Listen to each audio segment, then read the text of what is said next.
In this video, I'd like to cover the video tool that I use for editing any of these recordings.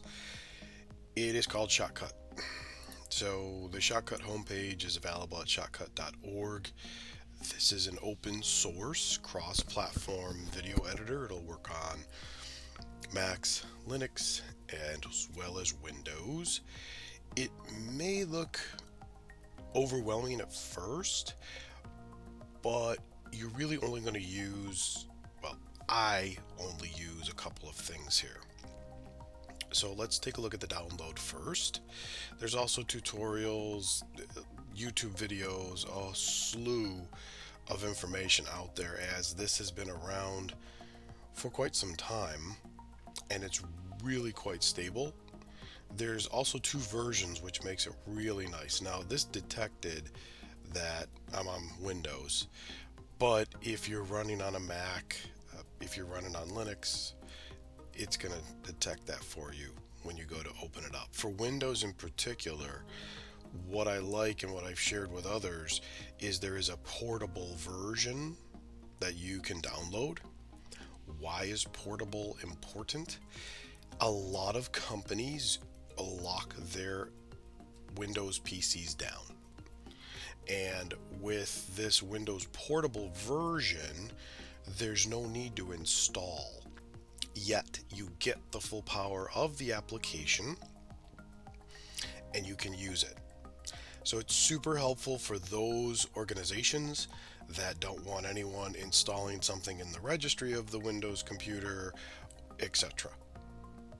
Then do the portable version and you still get the power of the full application.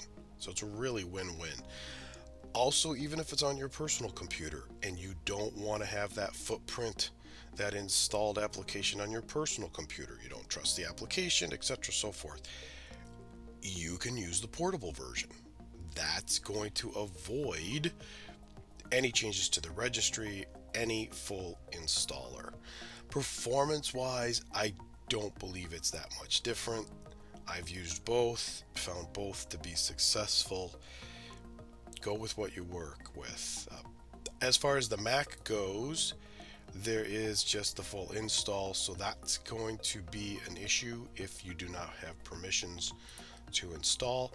And if you are on Linux, though, you do have a portable. So Mac is the only one at this time that looks like it doesn't have a portable version. So hopefully you have permissions to install on the Mac. You also can get it from the Microsoft Store. This image isn't coming through, which is unfortunate.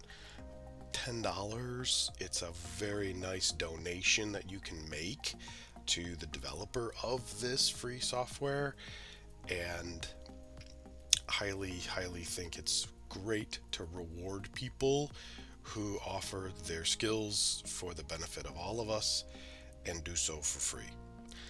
Right, so after you've installed the application or done the portable version, depending on your OS, the application itself will launch. You can launch it and you're like, oh my gosh, this is so overwhelming. Well, let's break it down. First and foremost, you've got your standard fare of your menus. Click through, take a look, see what's important to you, see what is not important to you. These are player controls down here as we move more to the actual interface. So you've got a play button, kind of like the old cassette tape days where you wanted to fast forward, etc. This will jump you to previous points, and the mouse over help is super duper great. So really, I think you'll find most things have a bit of a help to them, and it'll help you to understand. I use this application in the following way. So I would open up a file, and in this case I'm going to grab this MP4 that was recorded via whatever. In this case it's using OBS Studio, which is another free open source application to actually record your screen, cross-platform compatible. I'll do another video on that. But in essence, I just recorded a video that started to talk about Shotcut. And I didn't put any audio to it. I just recorded the screen now, again using OBS Studio software. So I want to cut some things up here. I want to show you the basics of what I use this tool for. Right here, this magnifying glass allows me to see the whole thing, or I can make it as big as I want depending on the length of the video. It can go way past if I want. We can see here that this is our video lane, if you will, or track, I guess is probably a better word for it. So this is our video track, and I want to cut out this first portion of OBS because I don't want to show that to the user. I want to start it right here on this screen. So with this simple split command right here, splitted playhead, I'm now going to divide up my video. So this first portion I don't want to have anymore. I can either cut it, or I like to use ripple delete, and boom. Now my video starts with Shotcut. Okay, cool. That's great. And you could say, well, this is great. I don't have to cut it up anymore. If you needed to cut it up again, just split it and then take the pieces away that you want. Now, I don't have any audio here, so I do want to add a little music to the background. To do that, I'm going to go into this hamburger menu, and I'm going to go into track operations. I'm going to add an audio track. So you could have multiple videos. This is a super powerful application, but for purposes of my use, I keep it really simple. I'm just not that smart. So I want to open up a music track, and in this case, I like the bensound.com website. Open source music. Again, if you wish to contribute, please feel free. It encourages more to be sent. And right now the audio is coming through, and I'm going to bring that audio down here, and I'm going to put it in my audio track. Now we can see the wavelength here. Again, this editor Shotcut is super cool. But what's happened is, whoa, this is way too long. This music is going to go on forever.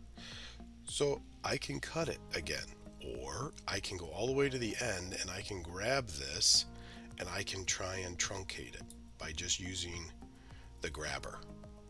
Now you say, well, you had to scroll all that way. Yeah, well, now that I've got something that's really long in there, it actually shows you the power of the magnifier. And you can see I'm still bringing this down now.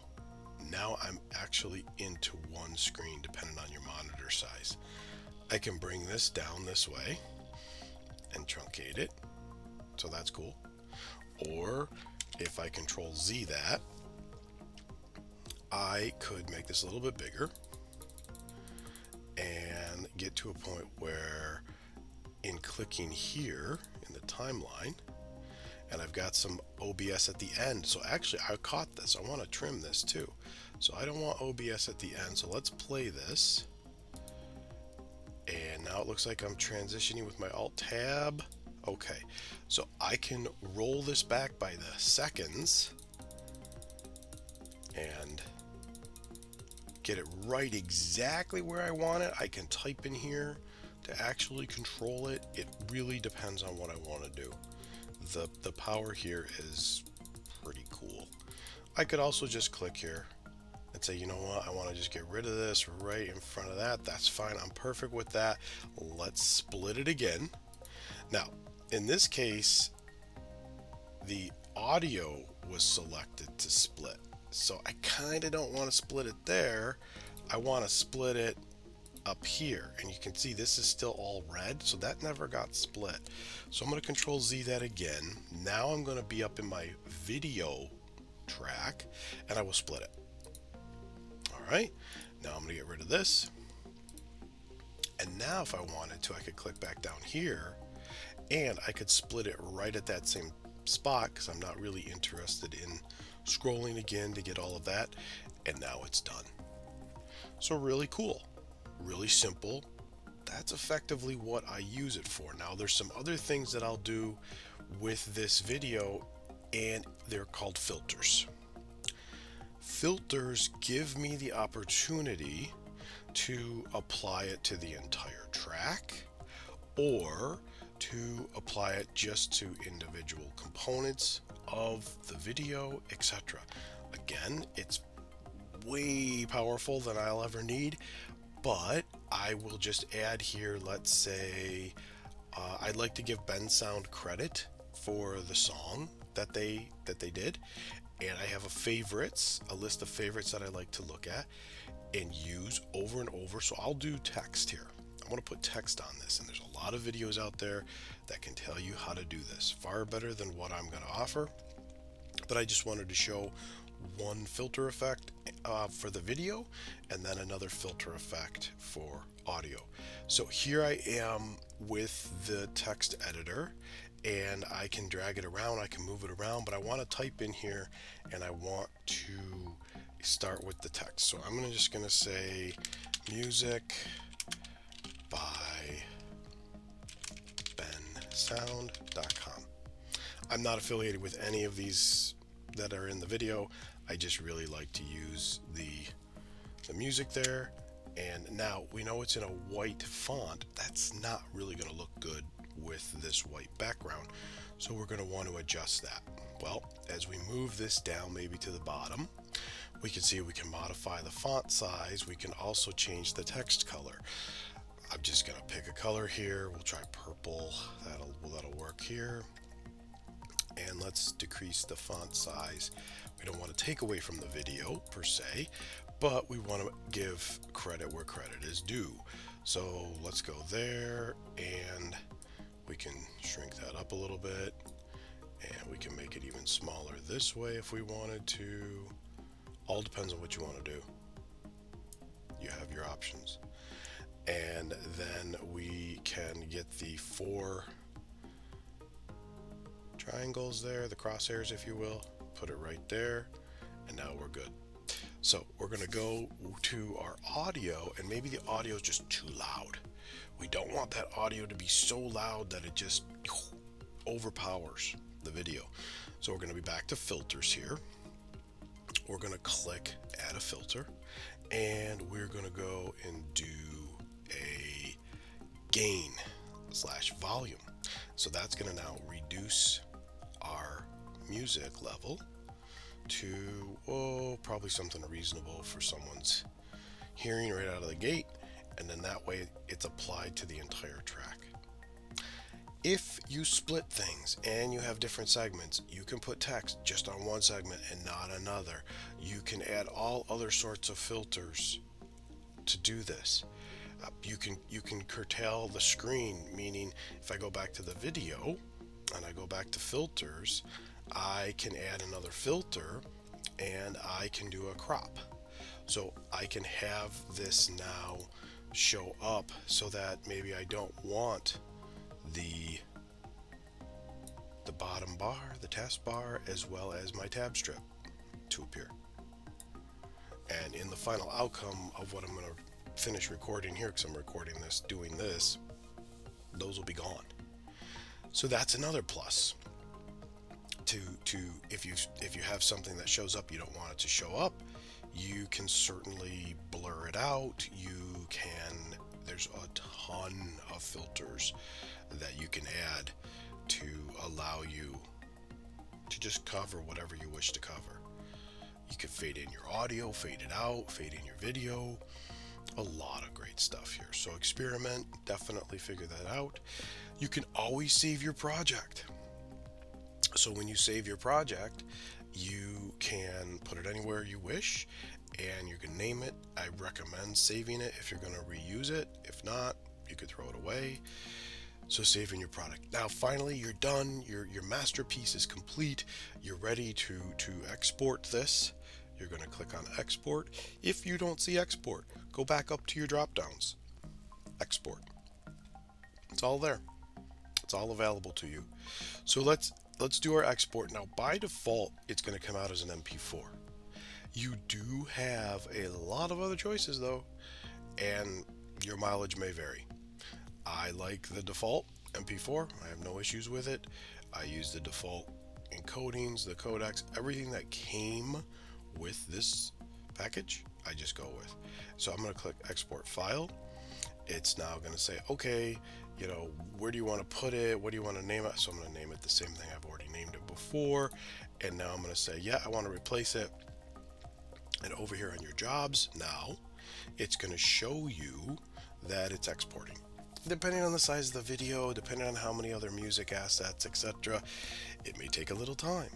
Depending on your processor speed and your RAM and all that other great stuff, it may take a little bit of time, but it does the job. In the end, you will have a very nice condensed MP4 file that you can upload to your favorite services and do what you wish. I just wanted to have a brief video here that showcases an awesome open source tool.